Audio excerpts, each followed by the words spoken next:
Ils n'ont plus de médecin-chef depuis plusieurs mois et ils soupçonnent leur directeur de ne pas vouloir le remplacer. Les pompiers du SDIS sont toujours vent debout contre leur patron. C'est du moins ce qu'affirme ce représentant syndical. Systématiquement, tous ceux qui postulent sont refusés pour l'instant. Pour quelle raison ? Le problème, c'est que le directeur ne nous le dit pas, on ne sait pas très bien. Alors, est-ce que c'est pour une histoire de conserver les postes budgétaires bien au chaud et de garder un peu d'argent de côté, parce que ça fait une belle économie quand même de ne pas avoir de médecin-chef. On attend toujours, donc là, on est toujours sans médecin-chef et ça devient vraiment catastrophique. Les pompiers professionnels et volontaires ne peuvent plus passer de visite médicale pour l'instant, ou très très peu. Des critiques rejetées d'un bloc par le directeur du SDIS. Pour lui, l'explication vient plus d'une pénurie de candidats que de la volonté de faire des économies. Sur 15 postes vacants au niveau national, il y a 5 postes de médecins-chefs.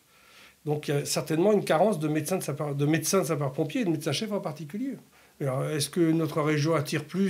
J'en sais rien. Mais nous ne faisons pas d'économies sur le recrutement des cadres.